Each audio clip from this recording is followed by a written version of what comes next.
A história do Santos Futebol Clube ela é muito rica. Ela é marcada por conquistas impressionantes, graças a jogadores maravilhosos, times espetaculares. O Santos Futebol Clube foi o maior time de futebol que pisou neste planeta, que jogou bola neste planeta. Time do Pelé, o Santos de Pelé.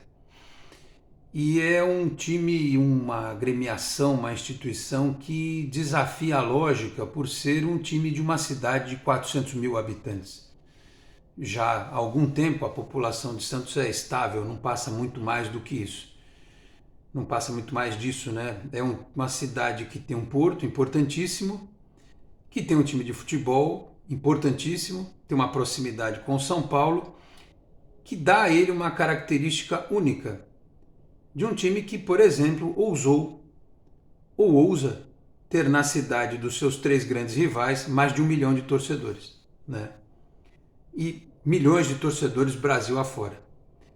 Como outros tantos grandes clubes brasileiros, todos pertencentes a capitais, né?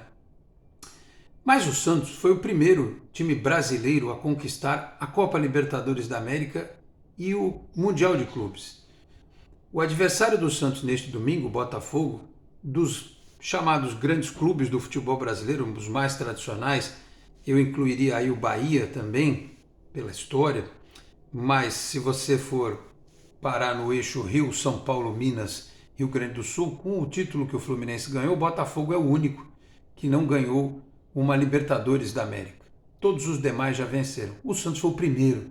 E depois do Santos, demorou muito tempo para alguém ganhar de novo, né? Para alguém ganhar pela primeira vez, na verdade, foi o Cruzeiro lá nos anos 70, né? Depois o Flamengo, depois o Grêmio, São Paulo e assim por diante. E aí depois todo mundo acabou levando também. Eu estou falando tudo isso porque eu noto que existe algo até um tanto quanto sádico, um desejo de muitos em ver o Santos jogar a segunda divisão do Campeonato Brasileiro. Eu não vou usar o lema contra tudo e contra todos desta vez, mas eu vou usar só uma parte dele. Parece que o Santos joga contra todos. É impressionante o que aconteceu ao longo deste campeonato, em que o Santos, se não tivesse vencido Palmeiras, Flamengo, Goiás, Vasco, Bahia, o Santos estaria já rebaixado, como o Curitiba, que com os resultados deste sábado matematicamente foi rebaixado. O Santos já teria caído, né? E ainda assim, apesar de toda a recuperação, apesar daquele 7-1 tomado diante do Internacional, o Santos não consegue se desvencilhar do perigo no campeonato, porque há resultados absolutamente incompreensíveis diante da lógica. Apesar do futebol ser um esporte, como diria o saudoso filósofo, é uma caixinha de surpresas, né? Tudo pode acontecer. Ninguém nunca disse isso, mas eu estou aqui, né, reforçando. Ninguém imaginava que o Cruzeiro fosse ganhar do Fortaleza, que o Corinthians fosse ganhar do Grêmio. Como ninguém imaginava que o Bahia fosse enfiar 5-1 no Corinthians quando a gente precisava que o Bahia perdesse. Ou que o Atlético Paranaense amassasse o Vasco, metesse bola na trave, perdesse gol com o tal de Canóbio, cara a cara com o goleiro, e não conseguisse sair do zero. O Vasco pontuou, nos igualou na campanha, mas superou o Santos no saldo de gol, que é o calcanhar de Aquiles. Já são 3 partidas em que o Santos não sofre gol, mas sofreu muitos antes, né? Aliás, com técnicos de uma escola que, em tese, é especialista em defesa. Os gaúchos mais o uruguaio. Aguirre, Turra, Odair Hellmann, né? Escola gaúcha, né? Escola sulista. E o Santos tomava gol de tudo quanto era jeito. Isso está fazendo falta agora. Então, meus caros, o que eu tenho a dizer a vocês no jogo deste domingo, 4 da tarde, contra o Botafogo, TV aberta, transmissão para o Brasil inteiro, só não vai passar para Rio Grande do Sul e Minas Gerais. É um jogo em que a gente precisa ter uma vibração ainda mais elevada, um pensamento ainda mais positivo, porque parece a sensação que dá com esses resultados, e não estou dizendo que houve aí nenhum esquema, nada disso, mas é uma energia impressionante para empurrar outros times para cima e para manter o Santos estagnado. Porque o Santos ele está estagnado no campeonato. Ele não vai parar no Z4, mas ele também não dispara. O Cuiabá perdeu um monte de jogos. Aí empatou com o Santos aqui, ganhou um jogo ali, o próprio Vasco, já está lá em cima na tabela de novo. O Santos precisava emendar 2 vitórias seguidas, né? Perdeu a chance quando enfrentou o próprio Cuiabá e o São Paulo na Vila, né? E agora precisa fazer o resultado contra o Botafogo. Se jogar muito mal, muito mal, muito mal, tem que arrancar um empate. E se jogar muito bem, precisa ganhar o jogo. E depois ganhar do Fluminense. Para emendar 2 vitórias, fazer 6 pontos e dar adeus a qualquer perigo de rebaixamento, porque o corte vai aumentar. A gente corre o risco de ter time caindo com 45. Pode ser que não aconteça, pode ser que não aconteça. Mas eu não arriscaria. Não arriscaria.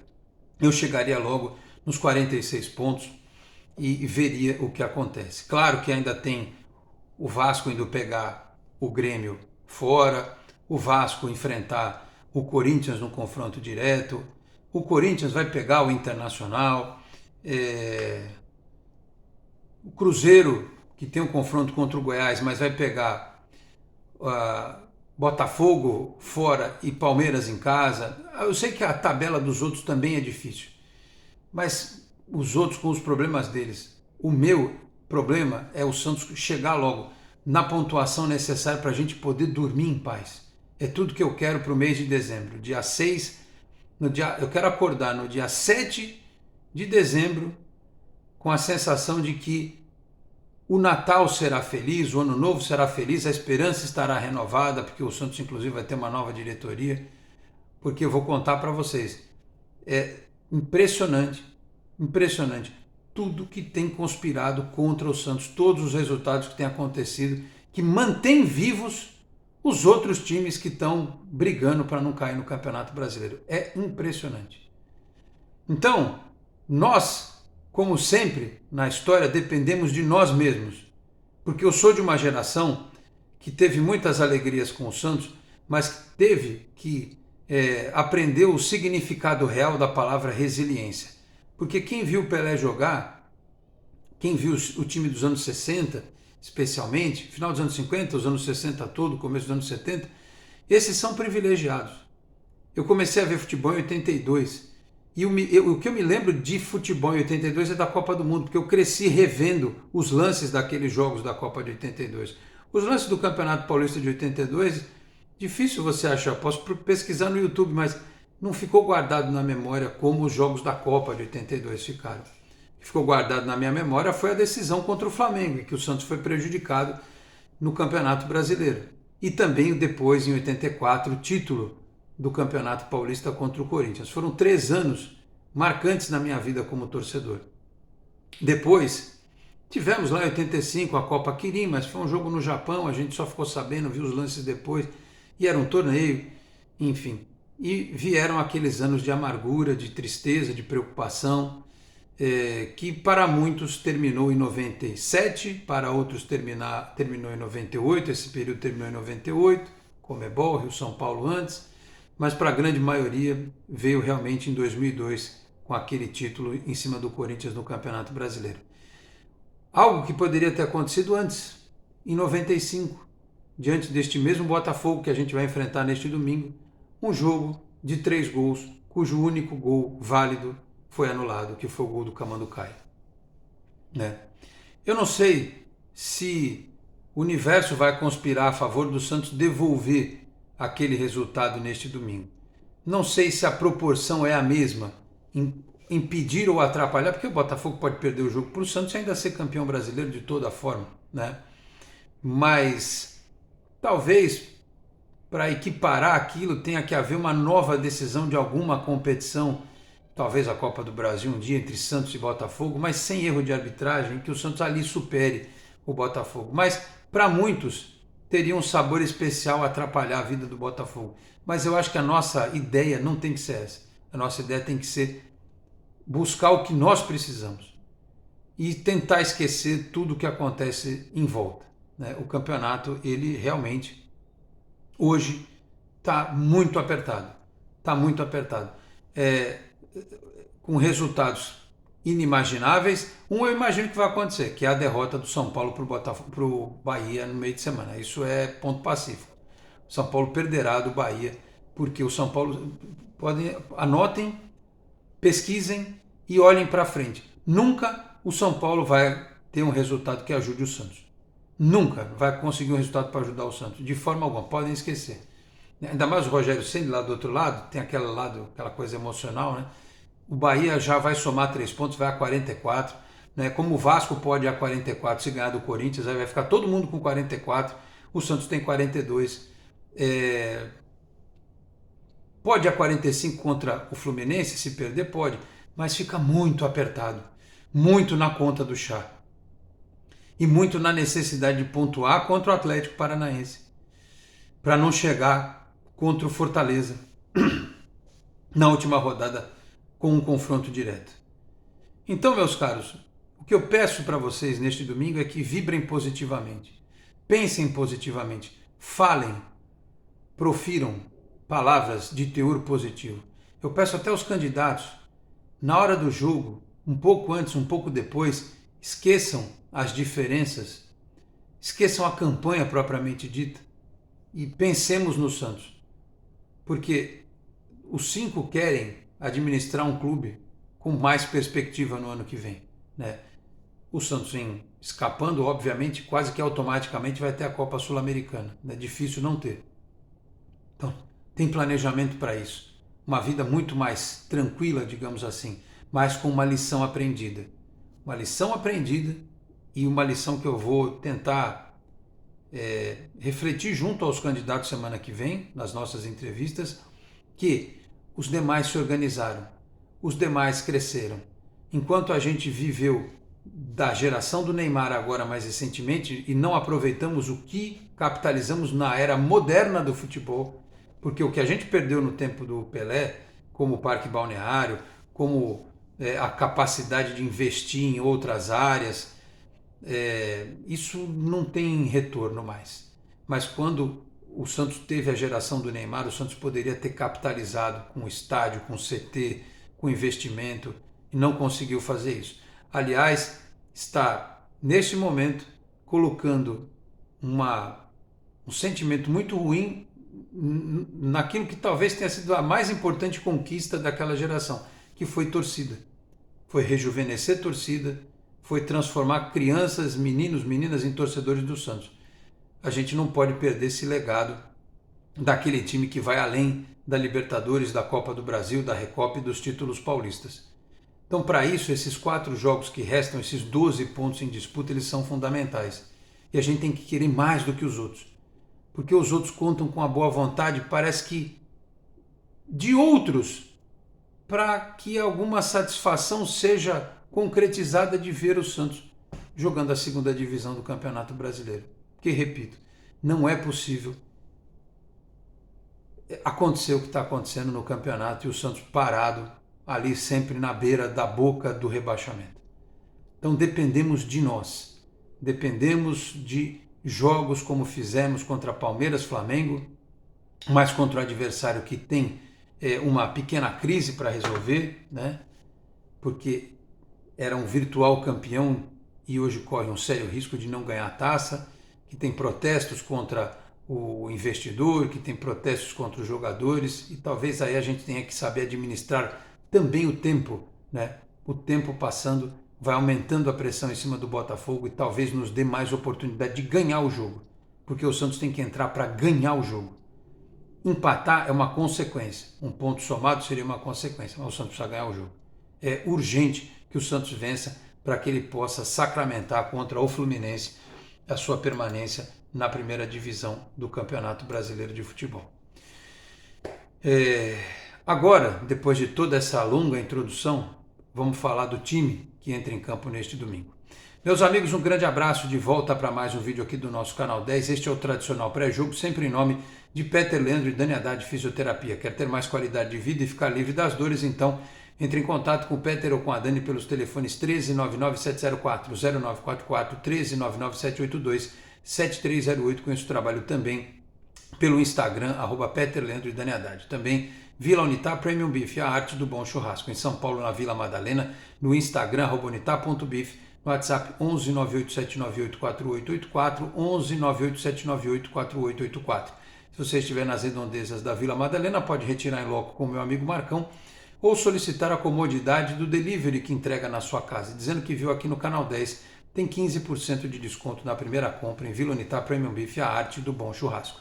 Se você chega agora aqui ao canal, peço para que se inscreva, ative as notificações, deixe o like, que também é importante. Se quiser, torne-se membro do canal, podendo também compartilhe os links dos nossos vídeos na sua rede social, no seu grupo de WhatsApp. Ajude o Canal 10 a continuar crescendo. Bom, dito isso, aliás, prestigie os outros vídeos, né, deste fim de semana. Num deles eu explico como é que vai ser a dinâmica das entrevistas com os candidatos semana que vem, e também tem outro enaltecendo a grande vitória dos meninos da Vila, do Sub-12, né? Na primeira final do Campeonato Paulista, venceram o São Paulo lá no CT de Cotia por 2-1. Bom, o Santos para esse jogo ele tem um desfalque seríssimo, ao meu ver, que é o Tomás Rincon, um jogador acostumado com grandes clássicos já no Brasil, mas também quando pela seleção venezuelana enfrenta as maiores potências, né, como a Argentina, Brasil, enfim, seleções que vão frequentemente à Copa do Mundo, Uruguai, e na Europa, na Itália especialmente, participou de jogos desse peso. Ele não estará em campo porque se recupera de lesão. Então que o Rodrigo Fernandes esteja inspirado para o maior jogo da vida dele. O Santos vai precisar muito do Rodrigo Fernandes. E que esteja inspirado também e que enxergue nessa partida uma oportunidade de falar, olha, passei pelo Santos e de alguma maneira eu deixei a minha marca, porque ele é candidato a herói improvável, o Camacho que vai para o jogo, né? Por que o Camacho? Porque o Camacho ele vai ser o que o Rincon vinha sendo, claro que guardadas as devidas proporções. Determinado momento do jogo ele será um terceiro zagueiro ou ele pode ser mesmo um volante. O Santos vai variar o 3-5-2 e o 4-4-2 sem precisar mexer nas peças. Era isso que estava acontecendo com o Rincon jogando com o Fernandes e o Nonato completando o meio de campo para dar mais energia, para dar mais mobilidade, porque o Lucas Lima já não tem apresentado essa energia há muito tempo. Ele fica guardado no banco de reservas até para no segundo tempo, precisando prender uma bola, dar um lançamento e tal, encontrar um companheiro mais bem posicionado. Lucas Lima vai ser preservado nesta condição. Mas com o Camacho no time, né? Quem sabe não seja um dia para o Camacho depois contar para os filhos dele, olha, minha passagem no Santos talvez não tenha sido das mais brilhantes, mas naquele dia contra o Botafogo eu ajudei, né? Tomara que o Camacho ajude. Eu sei que as pessoas têm uma má vontade com o jogador, até porque ele nunca encheu os olhos, né, tecnicamente, mas havia essa má vontade também com o Messias, por exemplo, com o próprio Joaquim, e esses jogadores acabaram se recuperando na temporada. Então tomara que seja o jogo da vida do Camacho e ele possa ajudar. Santos de João Paulo, Lucas Braga, Joaquim, Messias e Kevson, aí o Camacho, né, estou escalando 4-4-2, Rodrigo Fernandes, Jean Lucas e Nonato, Soteldo e Marcos Leonardo. É um jogo também para o Soteldo quebrar a linha, usar a habilidade dele, a velocidade dele, para cavar falta, cavar pênalti, carregar de cartão a defesa do Botafogo, né? É jogo para o Marcos Leonardo, que é um centroavante de gabarito para balançar as redes, para ele mostrar, porque talvez esse seja um dos últimos jogos dele com a camisa do Santos, e esses 4 jogos talvez façam com que o próprio Marcos Leonardo lá na frente tenha o interesse de um clube melhor na Europa do que alguns que andaram se apresentando aí para ele. Então é um cartão de visitas ainda maior ele encerrar a passagem dele pelo Santos com 4 grandes jogos e com gols marcados. E o Jean Lucas é o jogador mais caro desta temporada e da gestão Andrés Ueda, foi o jogador mais caro que o Santos contratou. E ele vinha mal nas últimas partidas. Eu não sei se pela falta de ritmo que ele teve da Europa, se pelo excesso de partidas aqui também, mas o Santos teve o período da data FIFA para treinar, para descansar e para se recuperar. E dentro de uma lógica muito simplória, o Santos precisa defender bem com esses jogadores que aí estão para defender. Ele precisa ter uma transição de qualidade e esse cara para fazer a transição é o Jean Lucas e entregar para o Soteldo driblar, quebrar a linha e para o Marcos Leonardo finalizar. Eu sei que eu estou realmente simplificando todo o futebol moderno, né? Que fala de passagem, triangulações e infiltrações e coisa e tal, mas grosso modo é isso. Defender bem, bola no Jean Lucas, carregar o time, abrir o Soteldo, ir para cima e procurar o Marcos Leonardo para finalizar. E a galera que vier de trás podendo ajudar também, né? Vai que numa dessas o Camacho faz um gol, né? Ele fez um contra o Bragantino uma vez, que eu me lembre. Quem sabe não seja o dia do Camacho também. Então, que os jogadores entrem inspirados, com fé, né? E que a torcida também tenha esse mesmo sentimento, mas que eles entendam que pelos resultados do campeonato, o Santos, se perder, entra no Z4? Não, mas vai entrar ainda mais pressionado contra o Fluminense, né? Fluminense que nessa rodada enfrentou o Curitiba, né? O Curitiba que até pelos resultados das outras partidas do sábado matematicamente foi declarado rebaixado, e interessante que matematicamente também o Botafogo e o Palmeiras já estão na Libertadores, né? Aliás, outros times podem garantir vaga na Libertadores nessa rodada, nesse fim de semana. Enfim, um campeonato muito louco, com 6 times brigando pelo título, com 7, 8 times brigando para não cair, e o Santos está lá nesse meio, né, remando, ganhou, somou ponto, chegou longe e não consegue sair lá da boca do perigo, né? 15º lugar, com 42 pontos. Precisa ganhar, precisa ganhar. Quem sabe seja esse jogo de domingo mais uma grande apresentação do Santos fora de casa e uma partida para trazer a tranquilidade para na quarta-feira o time ir leve contra o Fluminense para ganhar também, chegar em 46 e 45, né? Se Santos chega em 45, se ganhar, chegaria a 48, na bem da verdade. E não haveria mais nenhuma preocupação, mais nenhum problema em relação aí às últimas posições do Campeonato Brasileiro. Falei do Curitiba e Fluminense. O Fluminense, nosso próximo rival, venceu o Curitiba por 2-1. Tá bom, Diniz, já deixa a rapaziada descansar aí. Tá certo? Então é isso. Tenhamos fé. E eu estou achando engraçado que eu estou falando tudo isso e no momento que eu estou gravando, entra um comentário aqui na notificação que aparece no computador. Amanhã perderemos, infelizmente. É tudo isso que eu estou dizendo que a gente não pode fazer. Não podemos pensar em derrota. A palavra tem poder, o pensamento e a energia também tem poder. Não verbalizem, não pensem esse tipo de coisa. Isso não ajuda a nada. Não ajuda a nada. A gente tem que ter fé, aliás, como tivemos antes, porque foi dito por muitos que o Santos perderia do Bahia e o Santos ganhou do Bahia. Então, felizmente aqui é democrático, né? O comentário está lá registrado. Alguém que talvez nesse momento esteja tão preocupado que já acredita numa derrota certa. Mas a gente não pode pensar assim. A gente não pode pensar assim, se a derrota acontecer, a gente vê depois. Até a hora do jogo, a gente tem que manter a esperança. Tá bom, meus caros? Boa sorte para todos nós, especialmente para os jogadores. Falei aqui também em nome de Cicobi Unimais Metropolitana. Sede em Santos, na rua Doutor Carvalho de Mendonça, 87 na Vila Matias. Telefone é o 13 3229 8855. Tem Cicobi também em São Vicente, Guarujá, Praia Grande, Cubatão, Peruíbe, Mongaguá, além das agências na capital paulista, Grande São Paulo, ABC, importantes municípios de Santa Catarina e do Rio de Janeiro, com a incorporação do Cicobi Santa. Também a Exatec Informática, na Senador Feijó 686, sala 1820, no Blue Office. O site é o exatecinformatica.com.br, telefone 13 3020 1877. Conheça mais da Exatec também nas redes sociais. Eu vou ficando por aqui, muito obrigado a todos pela audiência, um grande abraço e até a próxima. Tchau, pessoal.